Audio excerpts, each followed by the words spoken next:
good day. Welcome to Rocky Mountain Readings, where yesterday we finished the wonderful book, Words That Hurt, Words That Heal. It was a joyful time, wonderful read. You can check it out in the section on the Ohio Growth Center YouTube channel. And I was looking for other books to read, and this one came to me from our friend Lieberman-1 in Lima, Peru. She recommended this book, Never Get Angry Again, by Dr. David J. Lieberman. The subtitle is The Foolproof Way to Stay Calm and in Control in Any Conversation or Situation.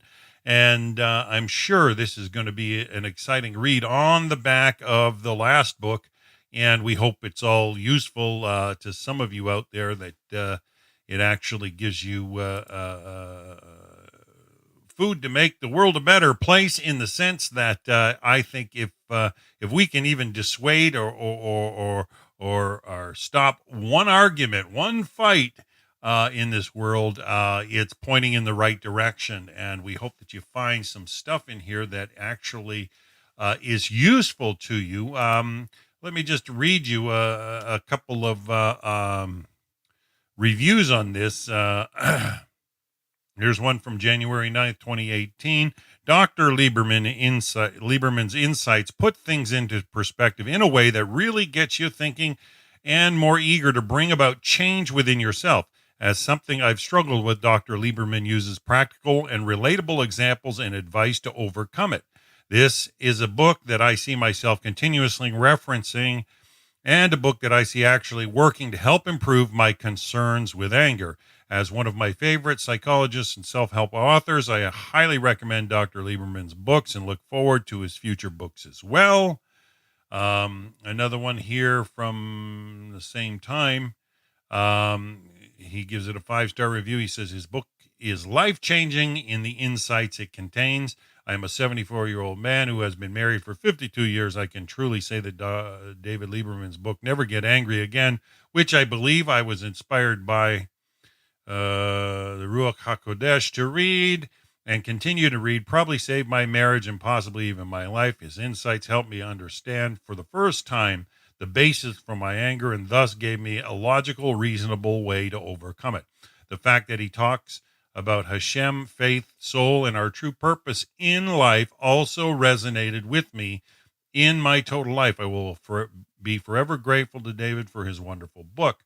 So those are a couple of 5-star reviews that are up on the Amazon channel, and we're going to be reading from the Kindle edition, which for me was $12.99 Canadian. And that's probably about $10 American. So it's going to be good. So hopefully you folks will enjoy this. And Shalom, Sheila. Glad to have you with us as always. Hopefully you folks enjoy this book. So let's get into it. Introduction. Let's face it, if anger management techniques were effective, you wouldn't be reading this book. You probably try to know positive self-talk, punching a pillow, and reminding yourself that no good will come from getting angry. Shalom, Ashley G. in California. Glad to have you with us. But the next time you feel your blood boiling or you start to fly into a blind rage, see how well counting to 10 works for you. These clumsy attempts to maintain calmness are often futile and sometimes emotionally draining. Anger management books typically feature these tried and not true methods, along with generic case studies, personal anecdotes, and bumper sticker slogans. The fact is, either something bothers us, causing anxiety, frustration, or anger, or it doesn't. Yes, our objective is to remain calm, but we can better accomplish this by not becoming agitated in the first place. When we fight the urge to blow up or melt down, we struggle against our own nature. The million-dollar question: what makes some people able to handle life's ups and downs, the twists and turns, bumps and bruises with steadfast calm and composure, while others become incensed at the slightest insult, fall apart when facing a minor frustration, and blow out of proportion a mild disappointment? In a word, perspective. Imagine a small child playing with a toy that suddenly breaks. The child's whole world shatters, and she may respond by crying or becoming despondent, sad, or even angry. The child fails to appreciate, let alone recognize, all of the goodness in her life, that she is still being clothed, fed, loved, and taken care of, not to mention that an entire world exists outside of her own smaller world. The child's parents know the broken toy has no real relevance because they have perspective that the child lacks. Intellectually, we may recognize the unimportance and insignificance of whatever made us angry, yet the qualities that most of us strive to exemplify, such as objectivity and patience, are lost to frustration when, in a hurry, we encounter a checkout clerk with a trainee name tag starting at the cash register as if it were the cockpit of the space shuttle. We try to maintain our cool, but negative emotions surface, and once sparked, blaze. Now we face an uphill battle. Perspective lies at the crux of our response and explains why we often feel irritated in the heat of the moment. After a few minutes, our anger subsides. A few hours later, we feel less angry, and in a few days, we wonder why we got so bothered in the first place. Time provides perspective, allowing us to see the situation with clarity. Likewise, as we grow and mature, we look back on our lives and realize that the summer camp we thought we must attend, the person we thought we must be friends with, or the office job we thought we must be offered are no longer musts. Without perspective, we are forever like a child with a broken toy. The $1,000,000 answer. Mark Twain wrote, "Comedy is tragedy plus time." When we discover how to shift our perspective, we see today's events through the wiser, more balanced lens of tomorrow. Once we can recognize in the moment what really matters, we no longer need to force ourselves to remain calm. Our thoughts, feelings, and responses to any situation reshape themselves. Negative emotions like impatience, insecurity, and anger dissolve, not because we fight to control our emotions, but rather because we see the situation for what it really is. Of course, the question we still face is, how do we manage what is relevant? Yes, we know we shouldn't sweat the small stuff, and the only reason we do this is that we lack perspective. But what about serious things such as an illness, an injustice, or a trauma? Objectively, they are a big deal. To handle such crisis with equanimity, we learn to pull back the lens even further, to find peace of mind regardless of the present or pending situation, and gain the presence of mind to take responsible action. Metaphorically speaking, typical anger management tools are akin to a weed killer. You have to keep spraying all of the time. Every time you keep weeds from sprouting up, and no matter how vigilant you are, you still miss plenty. And you are left exhausted. Never Get Angry again explains how to pull up weeds by their roots by looking at reality, ourselves, our lives, and our relationships with optimum perspective and emotional clarity. Through a comprehensive, holistic lens, we reveal and illuminate the causes and components of our anger. These often include the gaping hole in our self-esteem due to a rotten, chaotic, or traumatic childhood, failing or failed relationships with those important to us, or living a life that lacks any real passion and joy, all fueled by an undercurrent of resentment as we wonder, where is Hashem in all of this? Life is unfair. So either he's not in charge, he doesn't care, or he simply hates me. Not exactly self-esteem boosters or anger reducers. Certainly, even with the proper perspective, we can get caught up in the moment.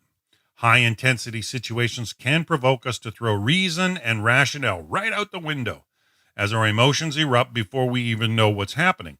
Yet it doesn't have to be like this. Should an errant weed pop up under extreme circumstances, you can still maintain complete control. By using cutting-edge research from the field of neuroplasticity, you can literally rewire your brain to automatically take over even when you feel as if you're losing your mind. Now, as the saying goes, it takes two to tango. While a challenging life circumstances is one thing, the truth is we wouldn't have to manage our anger if the people in our lives would manage their stupidity. Some folks, family, friends, and coworkers, just push our buttons. In keeping with my penchant for the practical, you will learn step by step strategies to redraw boundaries, quash personality conflicts, and navigate difficult relationships to maintain or reclaim your sanity and eradicate a breeding ground for anger and frustration. Very well written. Unmasking the enemy. Various techniques will help us succeed in controlling our anger, but they can't create awareness. Only the complete recognition of the apparatus and the foolishness and futility of anger will organically motivate us to keep our calm. For this reason, the first several sections of this book are descriptive. They explain the psychological dynamics of anger and of human nature. The latter sections are prescriptive, offering a range of psychological tools and techniques to win the ground war, but do not underestimate the power of understanding the enemy, anger. In any anger-provoking situation, we would love to ask ourselves, why am I really getting angry? But of course, we can't ask the question because we aren't thinking. We are only feeling. At that moment, nobody's home at this, and this is the fatal flaw in the tradition of anger management. However, when we wholly embrace the answer to this question with every fiber of our being before the situation arises, even when we lose perspective, the truth is baked into our very nature, and a calm and controlled response becomes second nature. The takeaway, never get angry again, shows you how to permanently reorient your perspective. This will automatically take life's little things right off your radar, and the big stuff will never again manifest its fiery fits of uncontrollable anger or rage, but instead be instantly viewed through the lens of authentic acceptance. Discover the easy way to live anger-free and never get angry again unless you want to. Got to own it. Yeah. So many people don't want to own that. They just want the resolution that they demand, like, self worship. Part 1, the real reason you are so angry. How perspective takes shape. Three forces within us are often at odds with one another: the soul, the ego, and the body.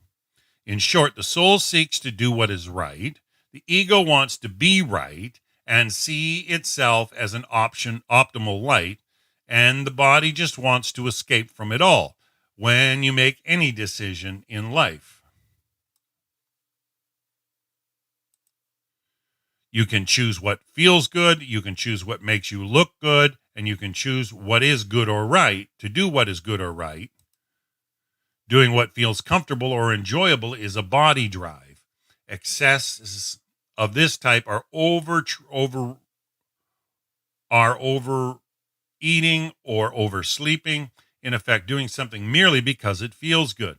When we act based on an ego drive, it can run the gamut from telling a joke at someone else's expense to making a lavish purchase that's beyond our means.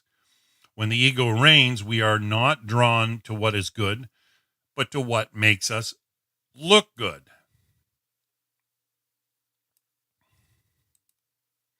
We gain self-esteem only when we make responsible choices and do what is right. This is a soul-oriented, moral, or conscience choice. Indeed, this is how self-esteem and self-control are intertwined. Okay, we gain self-esteem when we make responsible choices and do what's right. This is a soul-oriented, moral, or conscious choice. Indeed, this is how self-esteem and self-control are intertwined. Emotional freedom doesn't mean doing whatever we feel like doing. Rather, it is doing what we truly want to do despite our desires at the moment. Imagine being on a diet and suddenly feeling the urge to eat a piece of chocolate. We fight the temptation, but eventually give in. Is this freedom or slavery? We felt like eating a piece of chocolate and we did it. Did we like how we felt afterwards? When we chose responsibly, we exercise self control and increase our self esteem. Do good to feel good.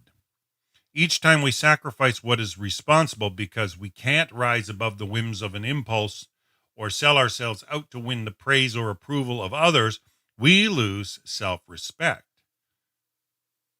Let me reread that. Each time we sacrifice what is responsible because we can't rise above the whims of an impulse or sell ourselves out to win the praise or approval of others, we lose self respect. When we routinely succumb to immediate gratification or live to protect and project an image, we become angry with ourselves and ultimately feel empty inside. Boy, that's a key point there. To quiet the unconscious gnawing that says, I don't like me, we do whatever we can to feel good. We long to love ourselves, but instead we lose ourselves, unable to invest in our own well being. We spiral downward to the hollow, self destructive refuge of activities that take us away from the pain, excessive eating, alcohol or drug abuse, and meaningless diversions and excursions. These ethereal delights mask our self contempt. And because the happiness we seek instead results in greater pain, we descend further into despair and into hiding. Let's look at this another way. Have you ever tried to have pleasant conversation with someone you didn't like, or spend an hour or entire day with someone who gets on your nerves? It's almost painful. What if you lived with that person and that person happened to be you? Everything in life is draining for the person who doesn't like who he has become. It's like working for a boss we despise. Even the most minor task triggers annoyance. Would we work hard for or invest in, let alone love and respect, an ungrateful, out of control person? You might try to quiet or distract him with pointless pursuits or endless entertainment, or even help him to get lost in a haze of abusive behaviors, as long as you don't have to face him, much less help him. To the extent that we don't love ourselves, our willingness to endure short-term pain for long-term gain wanes. Who wants to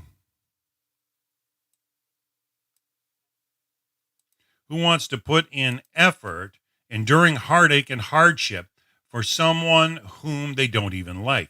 This mindset is understandable, but quite problematic. When we too often shirk our obligations and shun new opportunities, we lose more than we might imagine. Studies show that our tendency to avoid the pain inherent in taking responsibility for our lives is at the core of anger. Wow. Studies show that our tendency to avoid the pain inherent in taking responsibilities for our lives is at the core of anger and is central to nearly every emotional ailment, including anxiety, depression, and addiction. Wow. And then he cites his source. Perspective equals mental health. As our behavior becomes increasingly reckless and irresponsible, the ego swells to compensate for feelings of guilt, insecurity, and shame. Wow. Our perspective narrows and we see more of the self and less of the world, which makes us ever more sensitive and unstable, to the degree that we refuse to accept the truth about ourselves and our lives and overcome our laziness and fear of pain. The ego engages to protect us, and it shifts the blame elsewhere.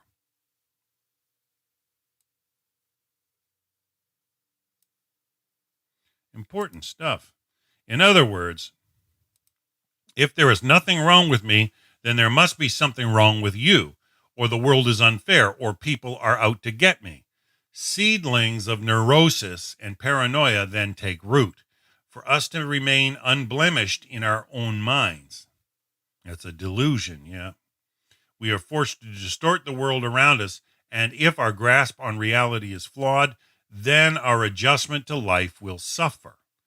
When a person loses his sanity, the ability to see, accept, and respond to his world, it means he has lost all perspective. Emotional instability, the seed of anger, is fundamentally a lack of clarity, the degree to which ego infects us. Important. Responsible, soul oriented choice leads to self esteem increasing, which leads to ego shrinking, which leads to perspective widening, which leads to undistorted reality, which leads to seeing and accepting the truth, even when difficult or painful, equals positive emotional health, leads to acting responsibly. Very important. Irresponsible, ego oriented, overindulgent body choice leads to self esteem decreasing, which leads to ego expanding, which leads to perspective narrowing, which leads to distorted reality, which leads to being unable, unwilling to see and accept truth when difficult or painful, equals negative mental health, leads to acting irresponsibly. Very important. 2, angry with ourselves, angry at the world. Shalom, Zakia. Glad to have you with us.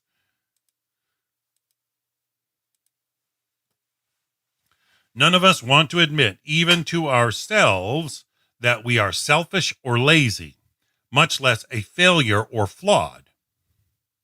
The ego is thus equipped with an elaborate array of shields and buffers, defense mechanisms, to thwart the harshness of reality.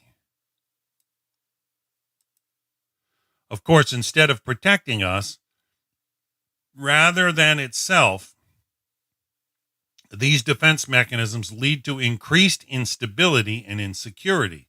And the wider the chasm between the truth and our ability to accept it, the more fragile our emotional health becomes. In reality therapy, Dr. William Glasser writes, in their unsuccessful effort to fulfill their needs, no matter what behavior they choose, all patients have a common characteristic. They all deny the reality of the world around them. Whether it is a partial denial or the total blotting out of all the reality of the chronic backward patient in the state hospital, the denial of some or all of reality is common to patients. Therapy will be successful when they are able to give up denying the world and recognizing that reality exists, but that they must fulfill their needs within its framework. And that's the hardest thing for a lot of people. They get stuck. They refuse to see that the world exists different than they want it to be, and that they must fulfill their needs within that framework. And they don't want that. They don't like the framework, and they demand their own way. That's exactly what anger does when it stomps its feet. But I love how he's shown the connection with the ego and upwards, and how it feeds itself. Yeah. Our ego colors the world so that we remain untarnished. Think about it. Before we airbrush reality, however, a collision occurs in the unaccused caverns of our unconscious between truth and falsehood, producing the psychological phenomenon cognitive dissonance. The feeling of uncomfortable tension and stress that comes from holding two contradictory ideas simultaneously. Airbrushing reality. Yep. It is the byproduct of tension between the soul and ego when we choose to either accept reality or reduce dissonance. Wow. Accepting reality or reduce dissonance by any number of defense mechanisms. The most common of these are avoidance, denial, or justification. Shopaholics are often a good example of cognitive dissonance. Though cognizant of the dangers associated with his addiction, shopaholics may reduce the tension by A, avoiding the issue, i.e., putting all expenses on a credit card and not focusing on the money spent. B, denying that they are addicted and cannot stop. That it is as if their vehicle drives into the nearest mall of its own volition. C, rationalizing their shopping habits. If I don't spend time out of the house, I will go off my diet. Or the healthiest and most difficult, D, accepting the truth and taking steps to get the help needed. Drew Weston and his colleagues, 2006, found that the reasoning areas of the brain virtually shut down when a person is confronted with dissonant information, and the emotion circuits of the brain light up happily when consonance is restored. As Weston put it, people twirl the cognitive kaleidoscope until the pieces fall into the patterns they want to see. And then the brain repays them by activating circuits involved in pleasure. It seems that the feeling of cognitive dissonance can literally make your brain hurt. Interesting. That's a part of confirmation bias. I like how he stated how people, turn the mind like a kaleidoscope until they see things the way they want. They search for confirmation bias, and then that leads to even another illusion. That's why the ego seizes any opportunity to reconcile internal conflict. The following anecdote illustrates this process, particularly when our self-concept is on the line. A man woke up one day convinced that he was a zombie. When he told his wife that he was a zombie, she tried to talk him out of his outrageous opinion. "You're not a zombie," she said. "I am a zombie," he answered. "What makes you think you're a zombie?" she asked rhetorically. "Don't you think zombies know they are zombies?" he answered with great sincerity. His wife realized she wasn't getting anywhere, so she called his mother and told her what was going on. His mother tried to help. "I'm your mother. Wouldn't I know if I gave birth to a zombie?" "You didn't," he explained. "I became a zombie later." "I didn't raise my son to be a zombie, or especially to think he is a zombie," his mother pleaded. "Nonetheless, I am a zombie," he said, unmoved by his mother's appeal to his identity and sense of guilt. Later that day, his wife called the psychiatrist. The receptionist gave the wife an emergency appointment, and within the hour, the husband was in the psychiatrist's office. "So you think you're a zombie?" the psychiatrist asked. "I know I'm a zombie," the man said. "Tell me, do zombies bleed?" the psychiatrist asked. "Of course not," said the man. "Zombies are the living dead. They don't bleed." The man felt a little annoyed at the psychiatrist's patronizing question. "Well, watch this," said the psychiatrist. Picking up a pin, he took the man's finger and he made a tiny pinprick. The man looked at his finger with great amazement and said nothing for 3 or 4 minutes. "What do you know?" the man finally said. "Zombies do bleed." The mask that doesn't come off. Denying reality comes with a price. Exhausted and on edge, our ego edits our world to eliminate ourselves, to eliminate anything that will hurt or reveal us, either to ourselves or to others. Ooh, that's so critical. Denying reality comes with a price. Exhausted and on edge, our ego edits our world to eliminate anything that will hurt or reveal us, either to ourselves or to others. Preoccupied with potential threats to our self-image, we are on constant guard. We hide behind a careful crafted facade, and the identity that we build to shield ourselves soon becomes a shell encasing us. Over time, we fall into a hellish gap of unrealized potential. Our true self weakens and we feel hollow inside. We no longer live for ourselves. We exist only to protect our image, the ego. This includes all of the games we play and the masks we wear to show the rest of the world what we believe is the necessary persona. We may not even realize how much of our attitude and behavior, indeed our values and beliefs, we style to avoid self-reflection, to compensate for self-hatred, and to protect an image that betrays neither. In the exchange, we lose ourselves, contorting the rules demanded by others to win their praise. Unsurprisingly, we never feel truly satiated. When we don't love ourselves, we can't give love. We can't feel loved. Even when the supply of affection and adulation is plentiful, we experience a different reality. An endless flow of tainted love. Ultimately, we remain empty and angry inside. Hi, Fred Rawls. You're more than welcome. Imagine pouring water into a cup that has no bottom. As you pour in the water, the cup feels and looks full as long as the cup is constantly being filled. We feel content, but the minute someone stops filling it with undivided attention, respect, or adoration, the cup quickly empties and we are left thirsty as ever. What an analogy.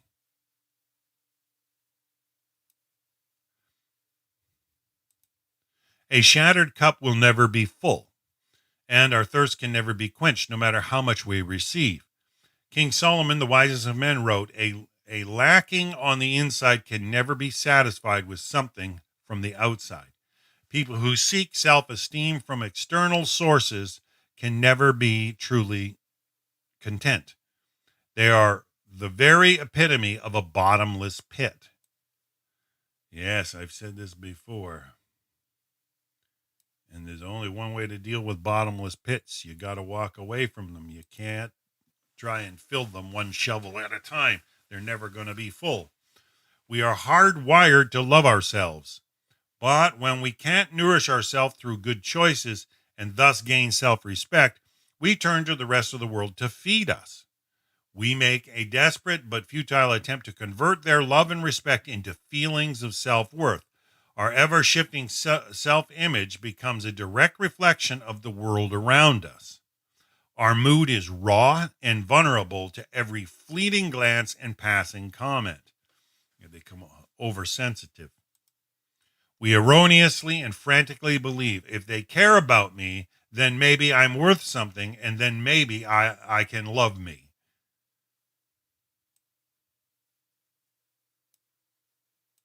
Yet it doesn't work. And herein lies the basis for many failed relationships. When we lack self-esteem, we push away the very people we so desperately want in our lives because we can't fathom why anyone would love someone so unlovable as ourselves.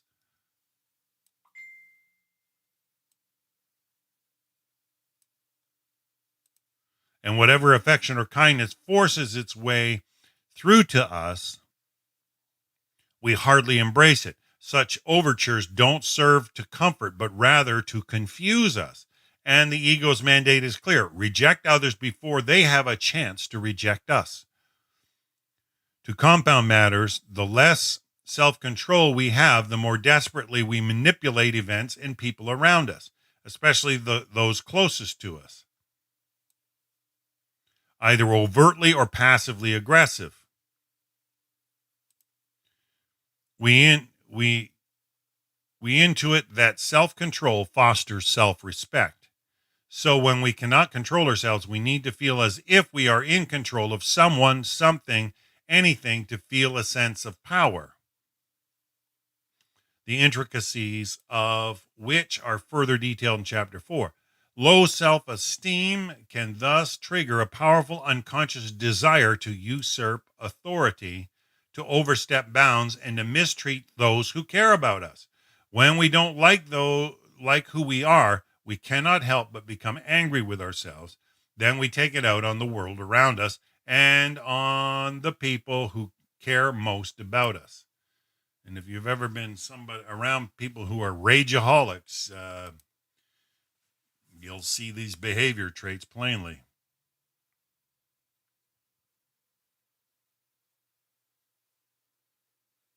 Wow, we're glad you can relate, Ashley G. We hope you're blessed. I'm so thankful that you do attend, and thank you again for your donation. It was your donation that said, "Okay, buy this book," and it was Zakia that recommended it. Just do it. Just keep going. Anyways, 3, isolated from ourselves, disconnected from others.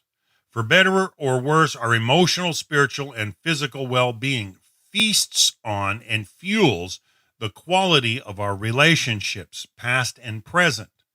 Think about that. The previous chapter explained that people with low self esteem have difficulty receiving love. Indeed, they cannot easily give love either. We can only give what we have. We give love, we give respect. If we don't have it, what do we have to give? Give and take. Love is limitless. A parent does not love her second child less because she already has one child. She loves each child, gives to each child, and does not run out of love. Compare this to someone who acquires a work of art that he loves. Over time, his fascination with the piece wanes, and when he acquires a new work, all of his attention, affection, and joy are redirected from the old art to the new art because, in truth, he does not care for his art. He cares for himself, and his art makes him happy. He is not giving to his art gives to him, and so he takes. A person may say, I love cookies. He doesn't. He enjoys eating cookies.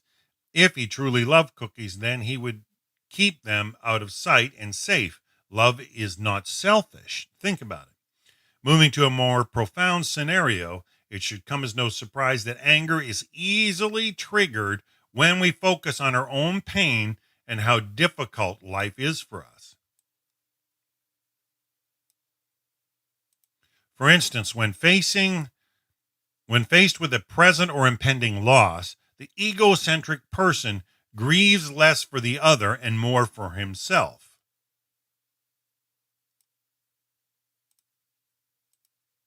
His loss, his guilt, his woe, the less the ego is involved, the less stuck we will become. Because normal feelings of sadness are processed healthfully rather than suppressed, mashed, or channeled away from the healing process. Let's consider the 4 stages of grief: denial, anger, depression, and acceptance. The first 3 stages are ego-based. Only when we lose the ego's grip can we move towards acceptance. Herein lies the often blurred distinction between lust and love. Lust is the opposite of love. When we lust after something or someone or something, our interest is purely selfish. We want to take to feel complete. When we love, however, we focus on how we can give, and we do so happily and eagerly. When someone we love is in pain, we feel pain. When someone we lust after is in pain, however, our thoughts go to how it will affect us in terms of our own inconvenience or discomfort. What does this mean for me, not you? Yep, distorted for sure. When a person suffers from low self-esteem, he takes what he needs in an attempt to make himself feel whole, which is why the last person you want trying to love you is someone who doesn't love himself. This person cannot really love. He can only control and take. The more self-esteem we have, the more complete we are. Receiving, after all, is a natural and reciprocal consequence of giving. Important statement. Receiving, after all, is a natural and reciprocal consequence of giving. When we only take, however, to fill a constant void, we are left empty and forced to continue taking in a futile quest to feel fulfilled, which only reinforces our dependency and exhausts us emotionally and physically. Oh, I've known so many takers over the years. That's all they know how to do, some of them. Since self-esteem endows us with the ability to both give and to receive, some people with low self-esteem may have great difficulty accepting favors and expressing gratitude because needing or receiving help can trigger feelings of inadequacy. If the discomfort is severe, he may develop hostile feelings towards the very person extending the offering because their giver brings increased awareness to his insecurities and shortcomings. And that's some wise advice for sure. It's a downward spiral. Yeah. because the giver brings increased awareness to his insecurities and shortcomings. Through this paradigm, we learn how to tell whether someone has high or low self esteem. It is reflected in how he treats himself and others. A person who lacks self esteem may indulge in things to satisfy only his own desires, and he will not treat others particularly well. A product of an arrogant mentality. Alternatively, this person may cater to others because he craves their approval and respect, but he does not take care of his own needs, a product of the doormat mentality. Only someone who has higher self esteem can give responsibly love and respect to both himself and others. Empathy versus sympathy. This brings us to another marked distinction between sympathy and empathy. The former means that we feel pity for a person's situation, but we are disinclined to exert ourselves to alleviate his plight. A person may be very sensitive to the suffering of others, but if he merely sympathizes, he is consumed with his own pain and is then motivated primarily to reduce his own suffering, usually by means of escapism and indulgence, rather than help the person who actually feels pain. He often wishes he were aware of the sorrow around him so as not to suffer as a result. The typical characteristic of the egocentric mentality are arrogance and bravado, but even a highly sensitive person who is seemingly void of ego can also be self-centered and selfish. He is absorbed in his own pain, filled with self-pity, and he can't feel anyone else's pain while drowning in his own. Such a person experiences no real connection to anyone outside of himself, despite his seemingly noble nature. Without genuine humility, he cannot burden himself unless he receives a larger payout in the form of acceptance or approval. His taking is disguised as giving. Ugh.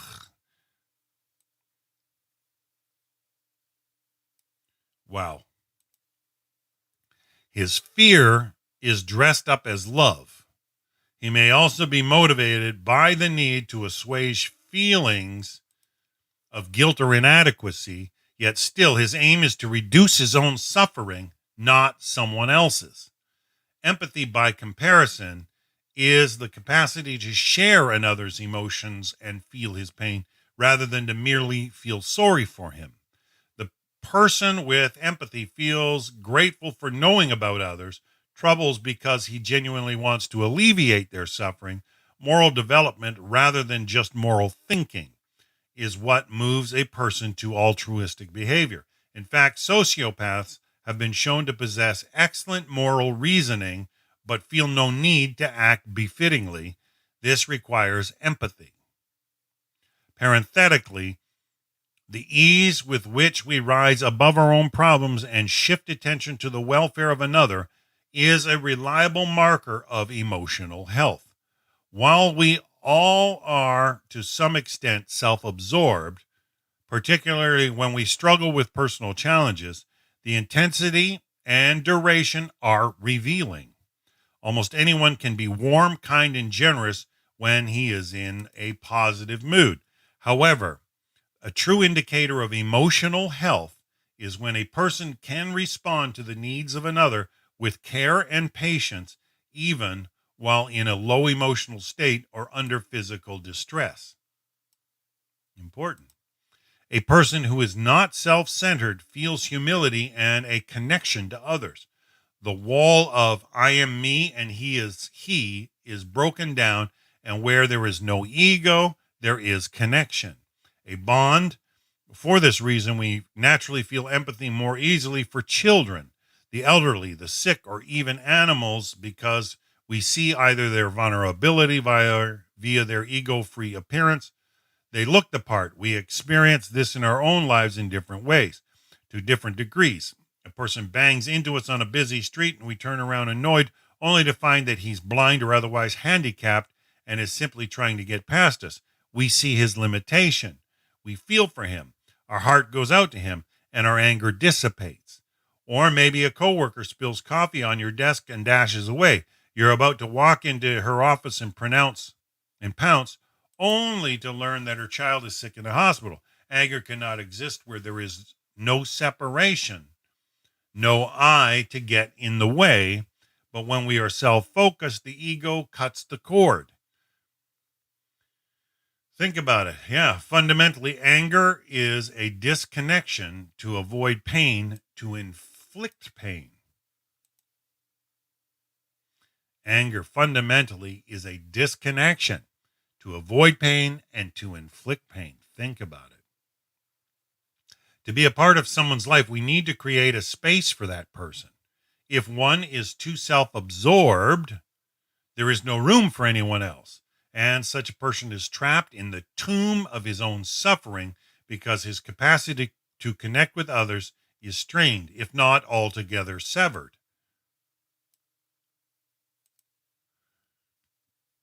Physical isolation, or even simply being ignored, is painful. In fact, studies show that feeling alone or experiencing loneliness more than any other factor causes extreme stress and an overall weakening of the immune system. The pain of isolation is not just a metaphor. Functional magnetic resonance imaging scans reveal that two areas of the brain where we process physical pain, the dorsal anterior cingulate cortex and the anterior insula, become activated when we experience feelings of social rejection. The lower the self esteem, the weaker the connection to our true selves, the soul, and the true selves of others. As such, our ability to give love and to receive love erodes. We suffer, our relationship suffers, everyone suffers. All right, smoke and mirrors. We often we should we should note that people often mistake confidence for self-esteem, but the two are quite different. Confidence is how effective we feel within a specific area or situation, while self-esteem is defined as how much we recognize our inherent worth and feel deserving of happiness and good fortune.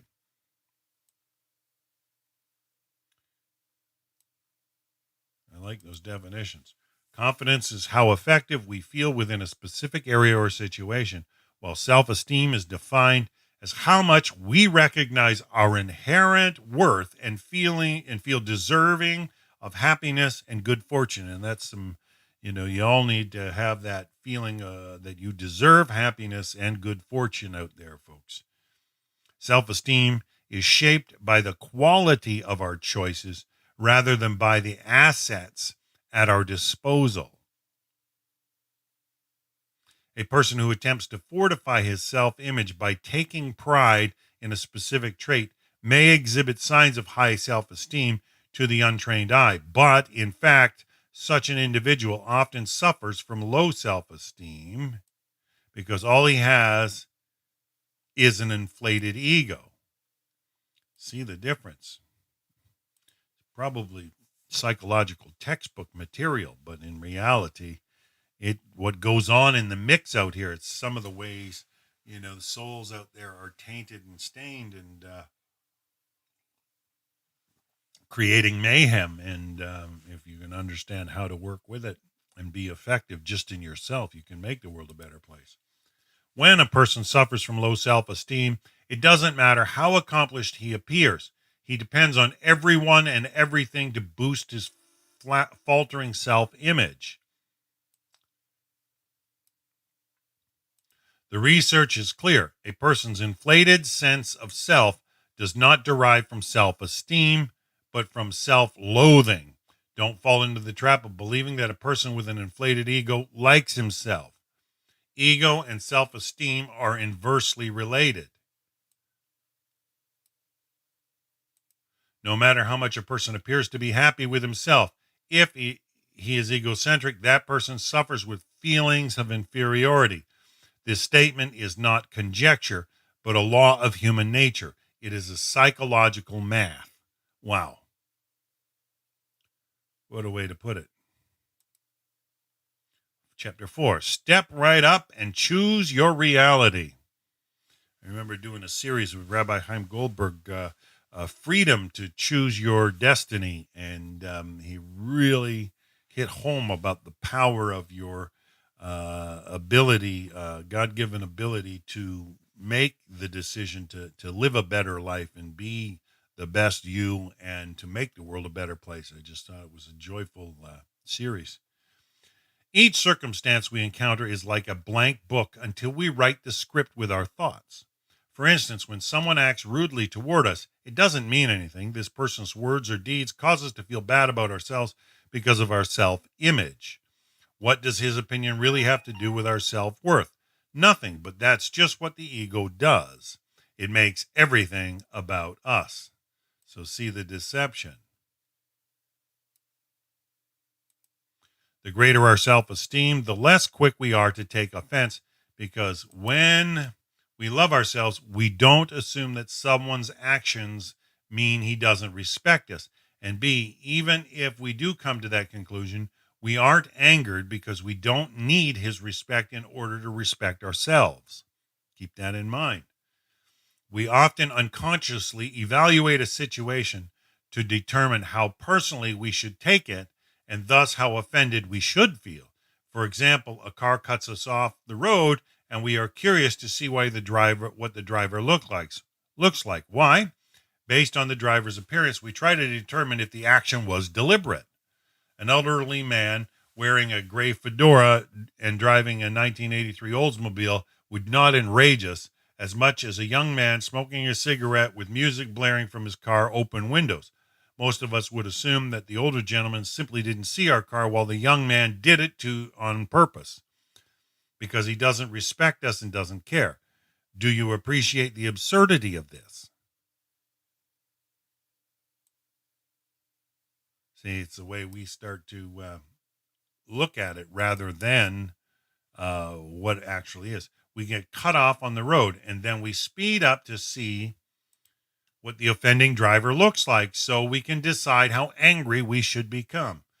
Whatever the situation or circumstance, the questions we ask ourselves is always the same. What does this mean? That's what anger comes down to. It's not only that you take it personally, rather it's the belief that this person treated me this way because there's something wrong with me. That's what they're hiding from. Something broken or flawed, as we discussed in chapter 2. If you don't love and respect yourself, then you can't imagine why anyone else would have positive feelings towards you. I don't like me, so you must not like me. We connect the dots of someone else's behavior to arrive at a place of hurt. That victim mentality, that Cartman drama triangle.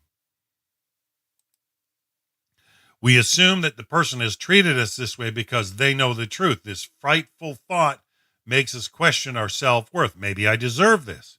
We often experience more pain when we feel disrespected by a smart, wealthy, or attractive person via the ego. We believe that this individual has more value, and so his treatment of us is of greater significance. Indeed, our relationship to the person also shapes the impact. If a crazed person starts screaming at us, we will likely be minimally affected by the encounter. But what if it is a close friend, a respected colleague, or a loved one?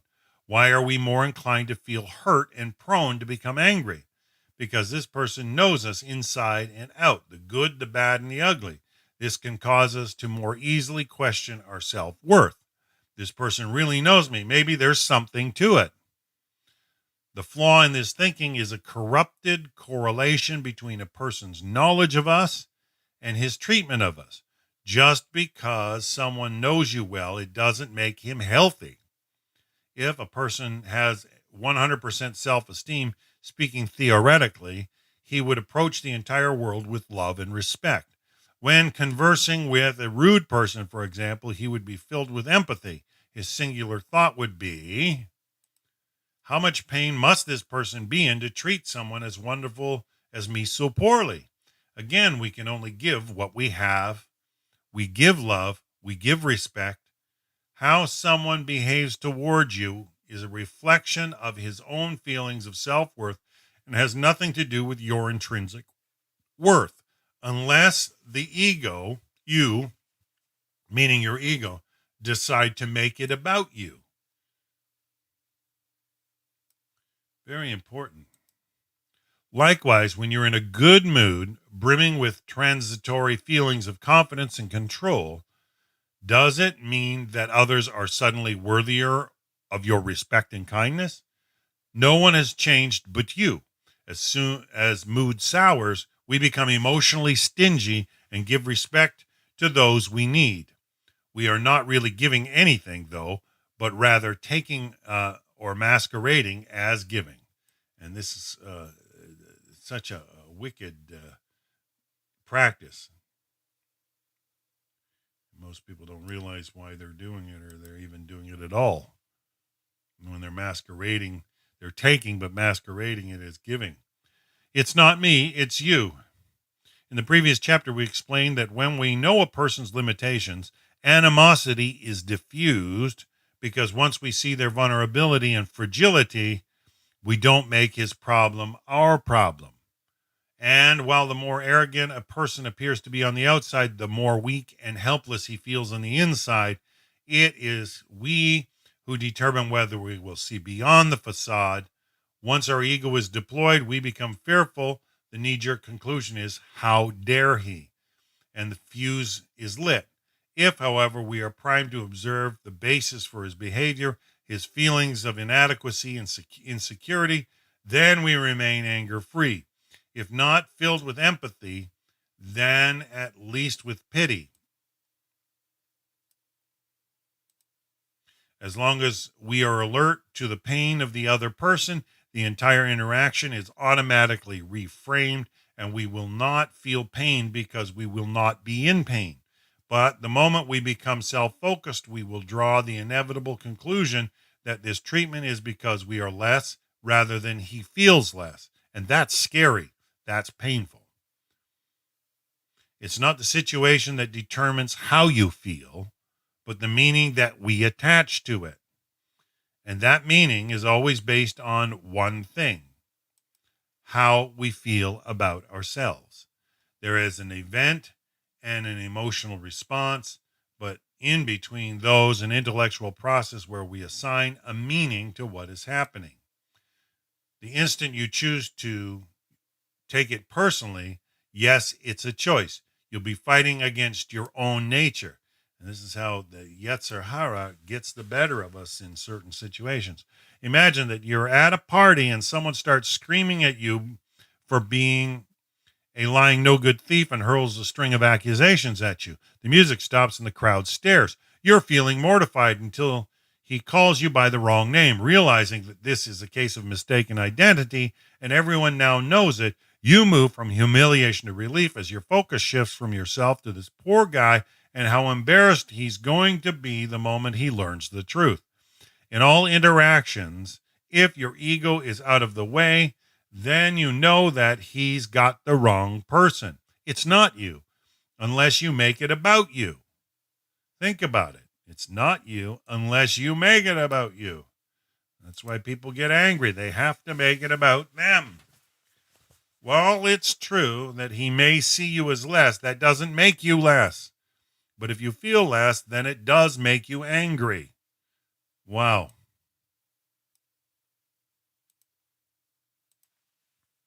The story we sell ourselves.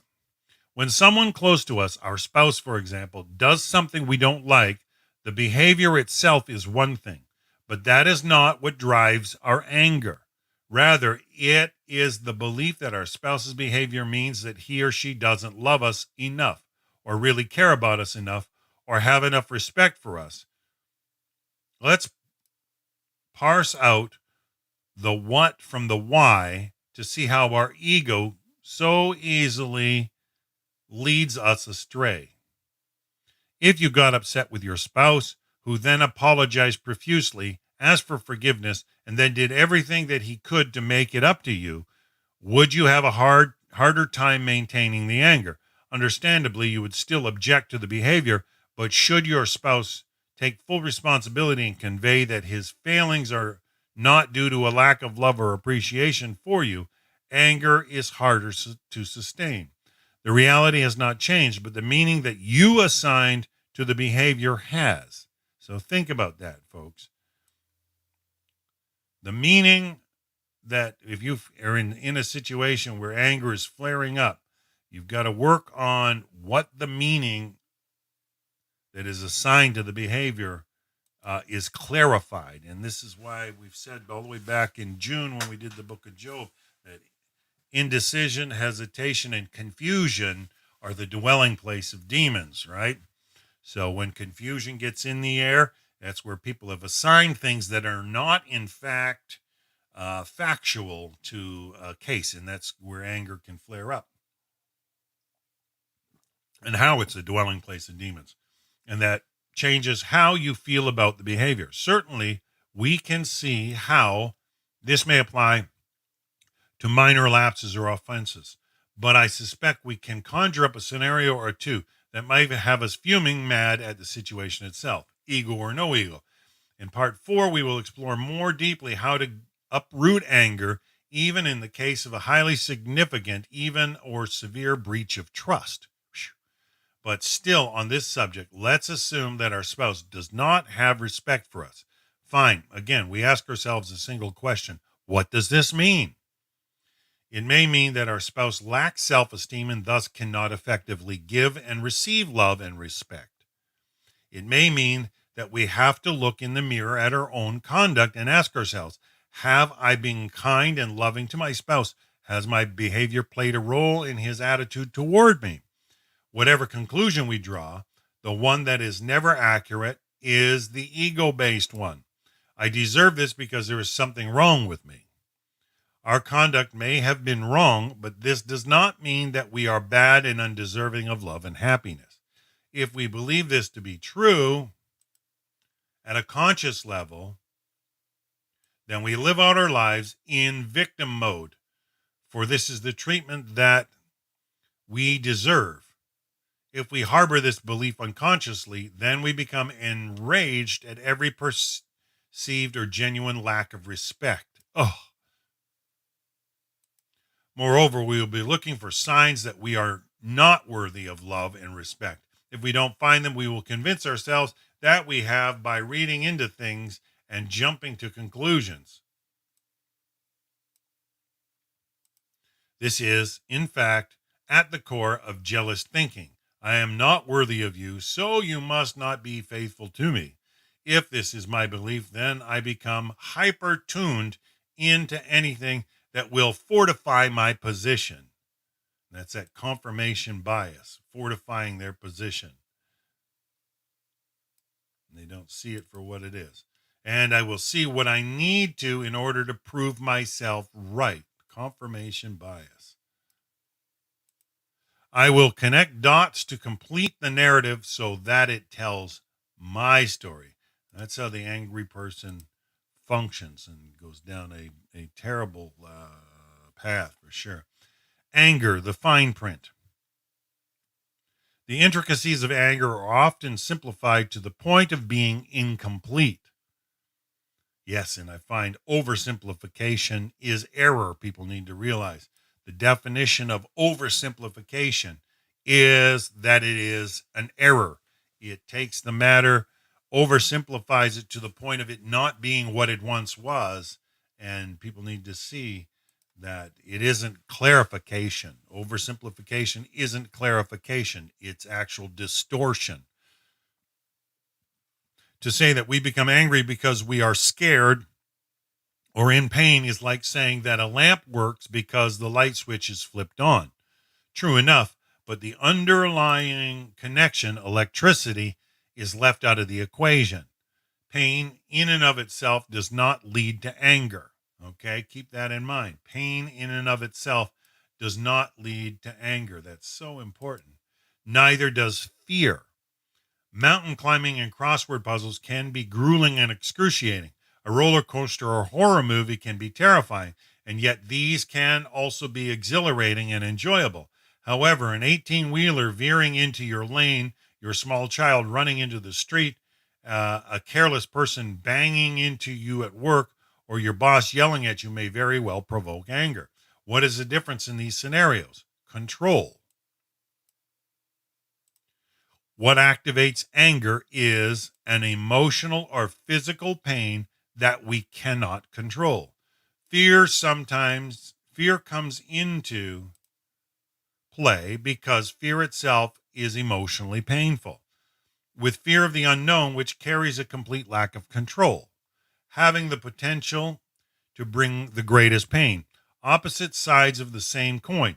Unpredictable or uncontrollable pain brings fear, and fear that we cannot predict or control is painful. Since it's the ego that seeks control, even emotional pain in proper context, widened ego free perspective is diluted. A close friend receives tragic news and makes a scene in a public place, but feelings of embarrassment take a backseat to empathy over their sorrow. A loved one lashes out at us in anger because we caused him hurt, but rather than feel rejected, we feel for him and seek to allay his fears. The shame game. Human beings experience two primary emotions: love, which is soul based, and fear, which is ego based. All positive emotions stem from love, and all negative emotions stem from fear. The fear of isolation because we are unfit to be loved, which brings us to shame. Shame is our conscience, the voice of the soul that says, I am less because of my actions. It is the painful belief that our behavior makes us unworthy of love and undeserving of acceptance. And by extension, all that we love is neither safe nor secure. But I love the way he says that. Shame is our conscience. This pain of legitimate shame is to alert us that we have fallen below our potential. It's important to know. If you're going down the wrong path, you need to, pay heed to that warning sign. Stop, yield, turn around. In accepting responsibility, we not only cancel the emotional debt, but we receive the benefit of enhanced self-esteem. And this is where teshuvah, true repentance before Hashem, is enabling. And with it, the capacity to love and to be loved, as well as a host of emotional dividends, including trust in our future welfare.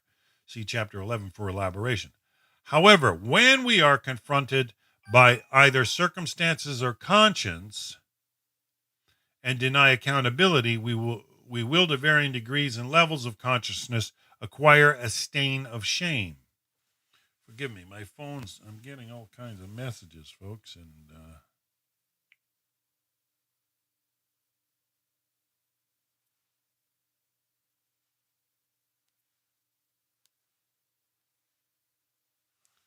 forgive me. Let me reread that. Not only cancel the emotional debt, but we receive the benefit of enhanced self-esteem. And with it, the capacity to love and be loved, as well as a host of emotional dividends, including trust in our future welfare. However, when we are confronted by either circumstances or conscience and deny accountability, this is key, we will, to varying degrees and levels of consciousness, acquire a stain of shame because we cannot lie to our deepest selves. And this is how it sticks to your soul in the heavenlies, as we were reading back in Nefesh Chachaim, the upper worlds, between your nefesh and your ruach and neshama. These are part of the ways that it stains and sticks in the higher heavenlies. And part 4 shows the process to free ourselves from shame and to restore our feelings of self-worth to a pristine condition. Well, I'm looking forward to reading that. Therein lies the origin of anger. As the ego compensates for feelings of unresolved shame, we experience counterfeit shame. I am less if you think I am less. Feeling rejected in any way, embarrassed, criticized, unwanted, mocked, and the like, is excruciating, painful, and intensely feared because it feels to us, the ego, the false self, like genuine shame. So you need to understand he's talking about the difference between uh, legitimate shame, genuine shame, that is your conscience telling you to pull up. You're going down like a plane and low ground. Pull up. You need to do something. There's a legitimate, genuine shame that is trying to communicate to your soul to pull up, do whatever needs to happen to turn around, versus the ego, false self, distorting shame that actually pulls you down. The egocentric psyche translates any rejection to mean that I am inadequate. I will not be safe and accepted because I am unworthy of love and undeserving of good. And that makes me think of Hashem's answer to Cain before he slew Abel, in early Genesis, when the Lord said to Cain, if you do well, will you not be accepted? Okay, there's a deep psychological connection to the whole of the person in that statement. Will you not be accepted? Yet, if you do not, that sin crouches at the door. And I believe that's in Genesis chapter 4, 6. And its desire is to rule over you. But Hashem has enabled it to be overcome, and understanding how this all works can be life-giving, folks, life-giving. And I've always, like I say, I don't like anybody that tries to put others on eggshells. And if you're around egocentric people, they always want to get you under their thumb and have you walk on their eggshells, where they determine every step you make, and they can hear every crunch and crack, and they just don't appreciate you, or it's all about them. And you need to realize when people are past that certain point. Anyways, a further aberration explains misplaced shame, which is rooted in the corrupted belief that says I'm responsible for the behavior of others. In which case, we are never blameless for whatever is done to us, because we are co-conspirators. In other words, this is where chip gets on people's shoulders. They are both victim and abuser. They carry the weight of the world, in the sense that somehow they have played into the mix. And a lot of abusers learn to actually suck in people, draw them in, that are of this mindset. It's not a healthy mindset at all, when one thinks that anything that bad happens to them is because of them. I've always tried to tell people, don't ever try to make sense of the senseless. If somebody's acting irrational and angry, they need to own it. You don't have to own their anger as if you in any way, shape, or form provoked it, if it's crossed the line for what it really is. Okay, in chapter 14, we explained that because children are egocentric by nature, you need to understand that they're children, it is normal for them to ascribe a failure within themselves as the reason behind the behavior of others. Therefore, if we as children grew up believing that we were never good enough to merit our parents' love and approval, or we are mistreated, held to unrealistic expectations, or forced to assume responsibilities that weren't ours, they shame the feelings that we have failed, fallen below our potential, is imprinted. And we don't want that to happen to anybody, heaven forbid. We all transition to adulthood having absorbed some shame, which is why we feel ashamed for inherent flaws and faults, which we neither caused nor contributed to. So you need to keep that realistically. Everybody carries a degree of baggage, and this can be washed off, though.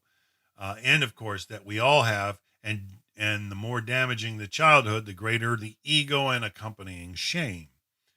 The ego is on the lookout for any situation that calls into question our worth, fearful that we are not lovable and may be rejected. Those notions are definitely linked in the ego. Hence, the opposite of control, feeling vulnerable or even being stared at, let alone being disrespected or ridiculed, can send the egocentric psyche into overdrive. It becomes clear then why relationships, particularly with those closest to us, can result in unrelenting anger. It sets off so many emotional triggers. Take a simple scenario. A child does not listen to a parent. Well, guilt. Maybe I've done a poor job parenting, is what a parent might say. Disrespect. How dare he not listen to me? It's our personal perspective. Rejection. He doesn't love me. Embarrassment. If others are around, what do they think of me? You ever notice this in the big grocery store or the Walmart? And there's always some kid screaming for something that his mom's trying to. Yeah, we've seen this far too often. Fear. What is going to become of him? What will become of our relationship? Or injustice. After all I've done for him. These are things. Whenever there is a threat to our emotion or physical selves, the lower our self-esteem in general, and how much the uncomfortable truth hits a raw nerve and affects our self-image in particular, the more fearful we become of feeling that pain. As a result, our need to exert control surges. Authentic control is actuated when we rise above our nature and exercise self-control, thus rendering the fear-pain mechanism inert. Keep that in mind. Authentic control is actuated when we rise above our nature and exercise self-control, thus rendering the fear-pain mechanism inert.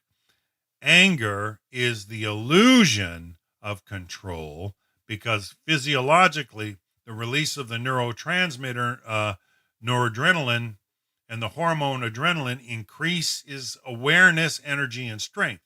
Emotionally, anger redirects our attention away from the fear pain, which also mimics the sensation that we have seized control. That's delusion. And there are so many, The reality, of course, is that we spiral out of control and become weaker with each intense anger-driven thought or action. Our personality will dictate how our anger manifests, explained further in chapter 21, and mirrors the fight or flight response to a physical threat. Assertive, aggressive, fight, we come out fighting, attempting to control the situation overtly. Passive, aggressively, or flight, anger leaks out in more subtle ways. Unable to confront directly, we seek control stealthily. Surrender or suppression is a flight. We are unable to consciously acknowledge our anger, so we control it by either A, telling ourselves that we are not worthy of asserting ourselves, or B, suppressing our emotions and telling ourselves that we are not angered to begin with. Immobilization, we freeze, feeling powerless. We close down to insulate ourselves from the pain. I can avoid, I can shut out the world, I will be safe, I will be in control. So those are very important points for sure. The fight or flight response is a physiological reaction to a perceived threat and is triggered whether the danger is real or imagined. For example, whether we see a bear in the woods or believe that we see one, the response is the same. The sympathetic nervous system activates the adrenal gland, which releases adrenaline, noradrenaline, and cortisol into the bloodstream and reroutes the threat from the prefrontal cortex, the thinking brain, to the amygdala, the fear and anxiety response center.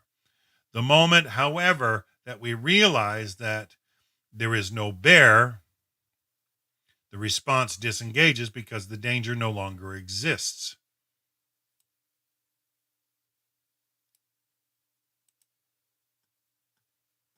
Likewise, becoming aware that we are not experiencing shame, but it's counterfeit, neutralizes the threat. You need to understand that. It's like you see a bear, and if you realize there isn't a real bear, everything should calm down. We should get the same effect when we realize that we are not experiencing shame in most situations, but it's counterfeit and it neutralizes the threat. We have nothing to fear and no need to exert control because the pain is not real. We are not in danger. We are already safe. And it's funny in our day and age how much people seem to think they need to feel safe. They seem to think they need to own the whole world or they don't feel safe. Everybody's part of a problem if they don't feel in control of the whole world, which, is it just causes such other issues. All right, you know what? I think I know it's about 10 minutes earlier than normal, but I think I'll leave this part two, the cost of living, the price of escaping, for tomorrow. Zakia, I want to thank you again for recommending this book. It's actually very, very, very, very useful. Hopefully, you folks are enjoying this. We're reading "Never Get Angry Again" by Dr. David J. Lieberman, a foolproof way to stay calm and in control in any conversation or situation. So we're getting a lot of the psychological backdrop and the inner workings of the threads of connectivity in the soul and how that fear-based mentality, or I think he's done a wonderful job about sharing about the correct shame and the incorrect shame. Just remember, your conscience it functions very much the same as a shame. It's saying, hey, pull up, you're gonna crash. There's something in your path. You need to pull up. When it's false shame, it avoids that feeling by saying, I'm fine, and it keeps spiraling down even when it needs to pull up. And it's always blaming the other person, as we mentioned yesterday. I'm glad you enjoyed it, Ashley. It's a very useful book. You can tell we're getting the words from a doctor, but he's done a great job at putting that into easy to decipher English. So hopefully you folks are enjoying it. I try my best to read it at a decent clip so that it's useful without being too fast. I've had some people tell me I go too fast, but I try my best to make sure it's flowing as well. So we're going to leave it at that for today. And Hashem willing, we'll be back tomorrow with Rocky Mountain readings. And we're going to continue with the book Never Get Angry Again. And we'll be jumping into part 2. So have a wonderful, wonderful day, everybody. Blessings all.